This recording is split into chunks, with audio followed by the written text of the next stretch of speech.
Hey, I'm gonna try talk about how I think shame may be one of the um, main um, factors or drivers of perfectionism and hoarding. Probably other stuff as well, but like um, this might I'll try to use this hoarding and perfectionism to illustrate um, my idea of how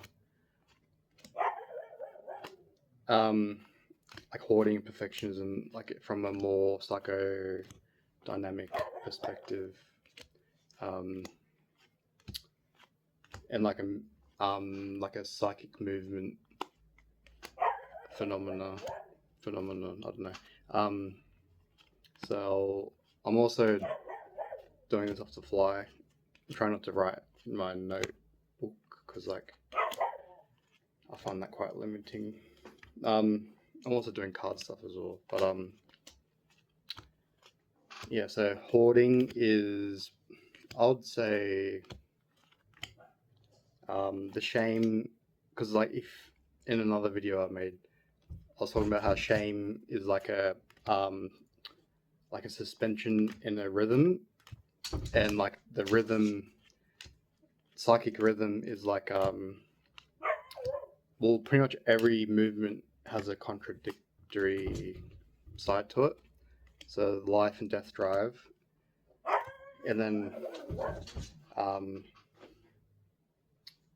um, yeah, life and death drive. They like if you bias completely on one side, so you completely bias on the life drive or libidinal movement, you are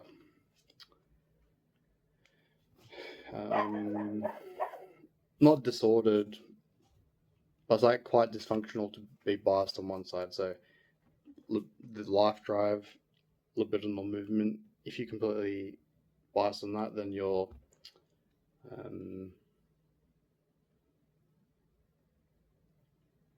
I don't really know how to explain it, but like and then if you're completely biased on the death drive, anti-libidinal movement, um,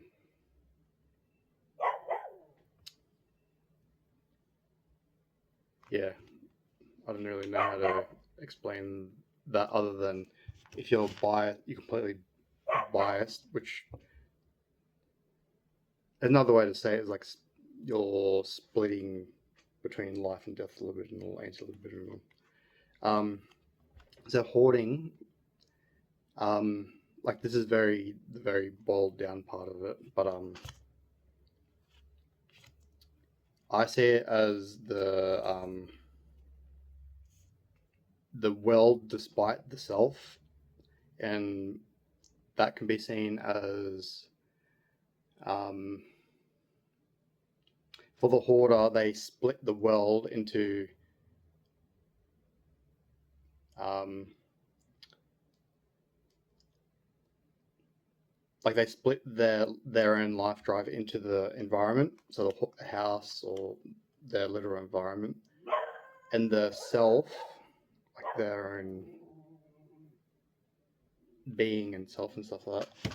That is um, that embodies the death drive and or anti-libidinal movement, and the shame prevents them from um,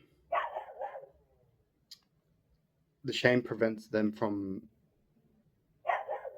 allowing the death drive or anti-libidinal movement to um, be part of the world environment. So there's like a major split.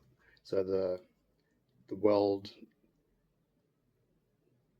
the world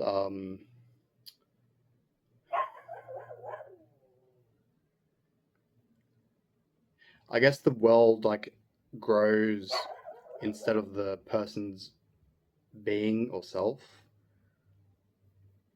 So the person, the sufferer, the hoarder, they add to the environment because the environment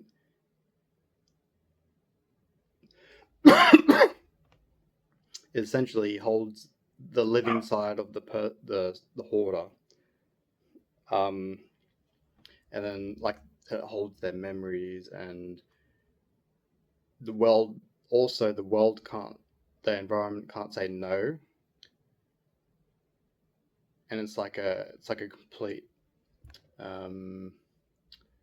not abundance, but like growing, like the environment grows instead of the self growing, and um, like the shame is that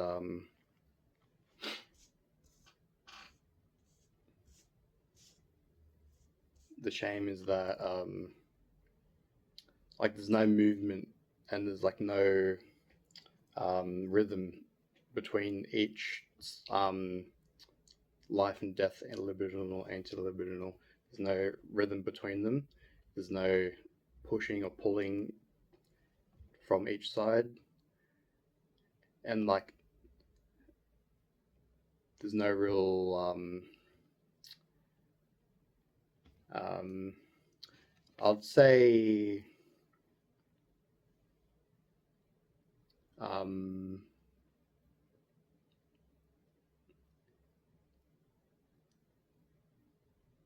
like the experience of life's contradictions, they're completely split. So like the environment can't, in the hoarder's mind, the environment can't say no, can't um, um, yeah, it can't say no, and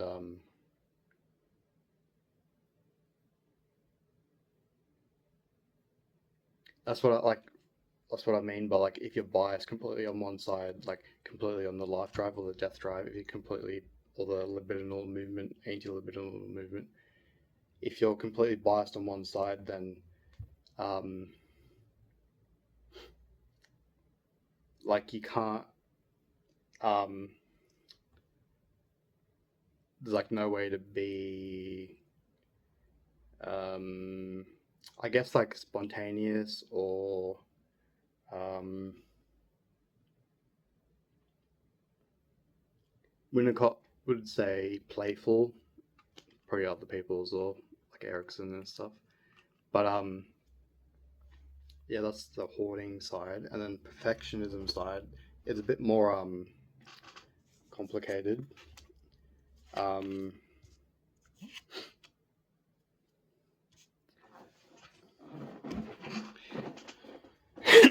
yeah, the perfectionism side, um, it would be I don't really know how to boil it down like I did with hoarding, but like um,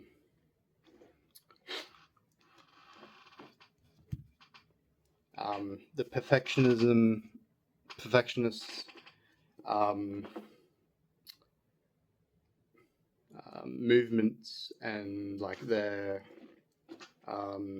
experience, and also um, I guess their shame as well. Like they some part of them creates like an idol, like an effigy. It's like a split off part of their own self, and that effigy and idol is being offered to the self. So it's like a um, yeah, it's a bit weird to think about, but like the self is offering an idol to itself through um, I'd say like mediating the environment. or even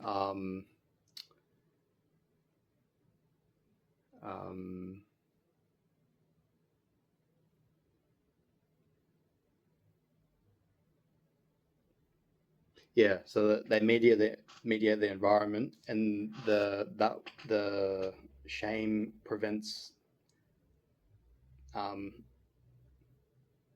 it prevents the environment from I guess you could like perfectionism is like a higher level. So hoarding is probably one of the lowest levels of psychic functioning, and then perfectionism is like a I don't know how much higher. I don't really thought about that, but um, um,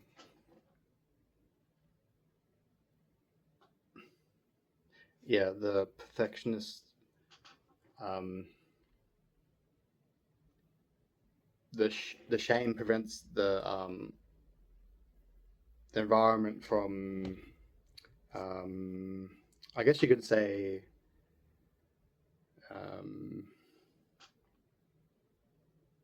relating to the self, possibly other people as well, in like a spontaneous manner. So it's not really controlling, but it's like more of a like a suspension. Like shame, I think of as like a suspension of the self outside the rhythms that are contradictory in life. Well, life is essentially contradictory. Well, I won't say reality, but life, because like different people have different realities at times, not all the time, but like something happens and like for like um for like very short times, people's realities are like um individual, I guess you could say.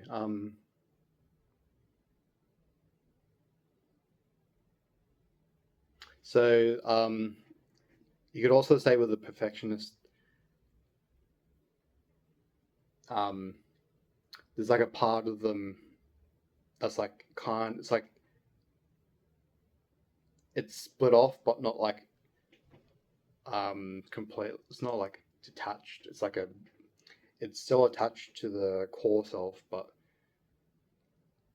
it's not grandiosity, but it's like a monolithic, and that's why the idol and the effigy image comes to that's why I said the idol and effigy image, like um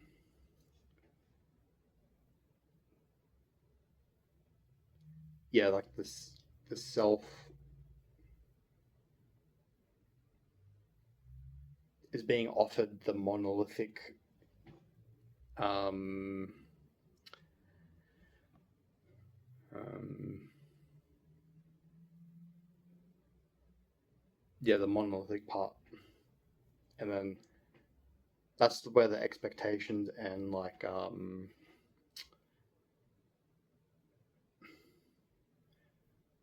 it's not rigidity or rigidness, but you could say hmm,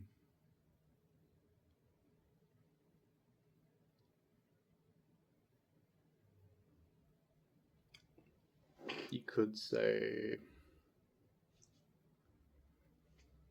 like again like a suspension out of the rhythm that like pushes and pulls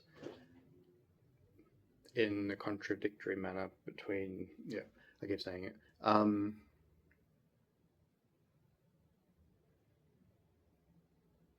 So yeah, this is like one of the more um like yeah, I know what it looks like in my mind, but um speaking out loud, um yeah,